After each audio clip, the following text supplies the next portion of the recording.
A lot of people have been saying that it's been quite motivating to hear or listen to these videos as they're drawing or painting. So I want to make this one especially for the morning. And I want to make this one all about 5 ways to stay absolutely motivated, especially when you watch this in the morning, start off your day right. Okay, so here we go. First one is, number 1, set things up for tomorrow. It's always much easier when you already have things set up to get into it. So for example, tonight when you are done work, when you're done practicing or whatever it is you want to do, set up your desk for drawing tomorrow morning. If it's painting, even more so, because there's so much stuff that you need to get out.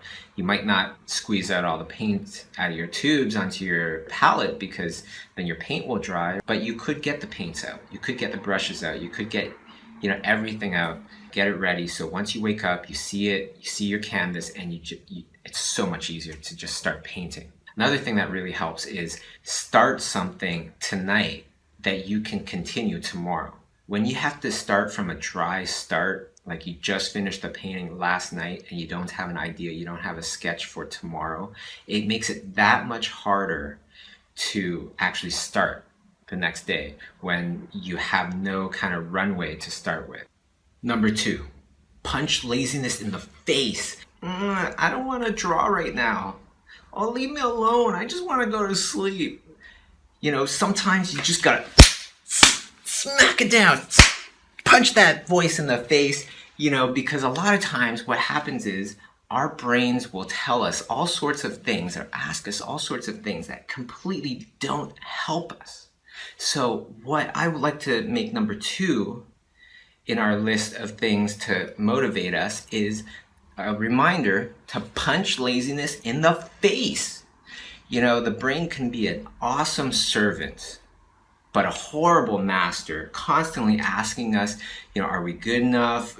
Are we capable of doing this thing that we really, really want to do?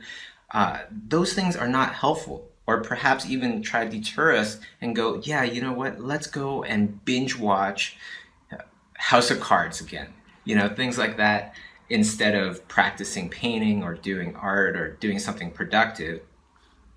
A lot of times our minds are filled with all these things that will not help us at all.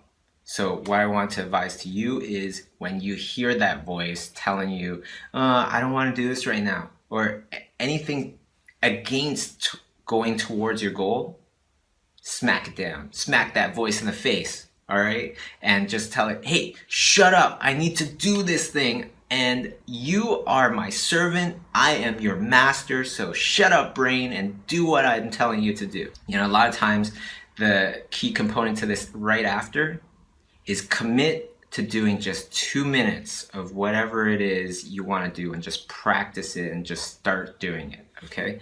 Start drawing and just commit to 2 minutes of drawing. If you want to go beyond that, absolutely go ahead. You know what? Most of the time you will. Most of the time, I just commit to just say to myself, I'm just going to do 2 minutes of drawing, see if I like it. Most of the time, that turns into hours on end. Number 3, to put things into perspective, time is ticking. How much time do you actually have? Okay, so say you are in your early 20s, and perhaps you are going to work till you're 65, 70 years old. Okay, perhaps that might be even 50 whole entire years. Well, if you are working in a film, how long does each film take to make? It could be 2 years. It could be 5 years for animated film, things like that. So say you have this career of 50 years, well, that's probably around maybe 20 movies with time in between and things like that. So if you start right now and you get into movies, you only have 20 movies in your career before you're done.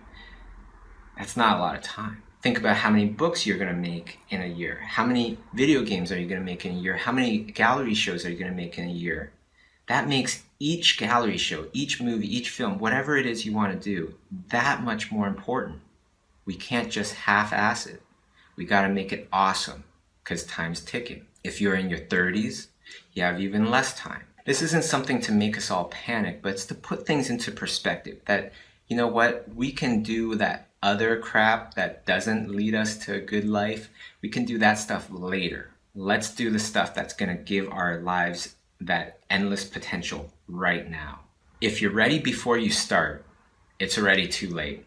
You know, a lot of people, they say, oh yeah, I'm going to take that class when I get a little better. I'm going to start posting things online when I get better. I'm going to start getting tables at comic conventions and things like that when I get better. Guess what? Most of us do not feel like we're ever there until perhaps decades later, and perhaps not even. Most of us have an imposter syndrome where we feel like we're going to be found out any day now. You know, that we have no skills, we shouldn't belong here, we shouldn't be making this movie or whatever it might be, and we shouldn't be given all these wonderful responsibilities. We all feel like this. Get over it, start now. We'll only get better if you just dive right in. And lastly, visualize your goal.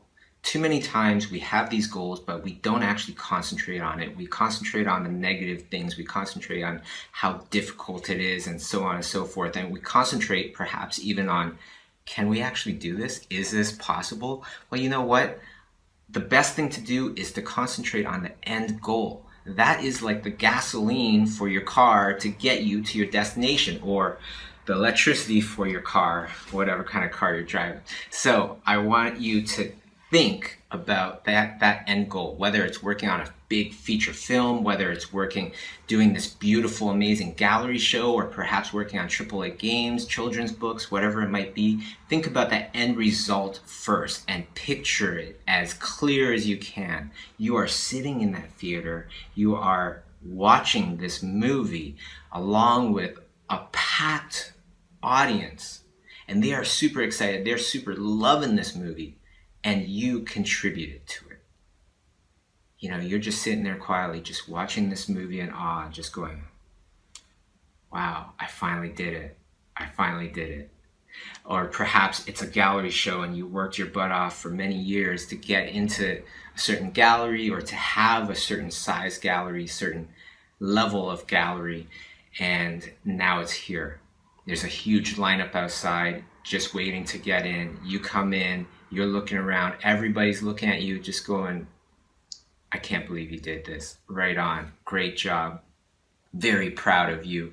And nothing but positive vibes. Even the people that didn't believe in you and didn't believe in your goals, they are there as well, looking at you with the proudest eyes.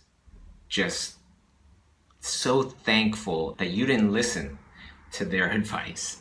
Or perhaps it's a AAA video game, and you've gone through years and years of people just telling you, you know, video games are for kids.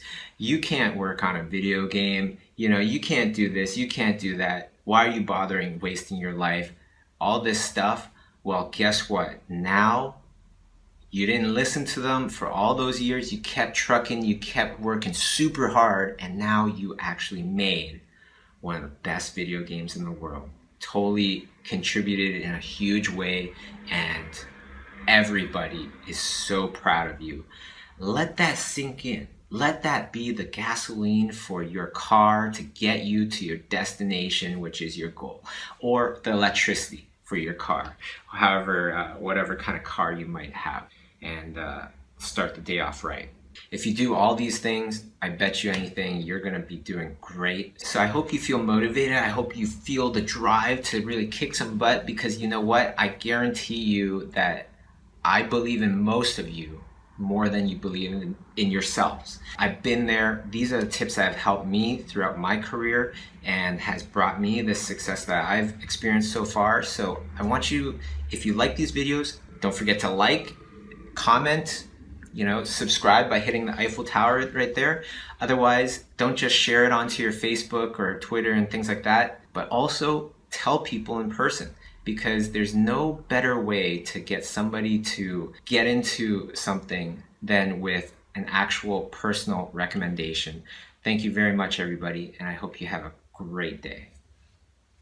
How to learn how to draw. And what I mean by this is, what are like the procedures? We can all draw, but how do you do it in a way where we are constantly learning? So here are the top 5 things that I found to be very helpful for me. I know there's many different ways to learn how to draw, but these are my ways.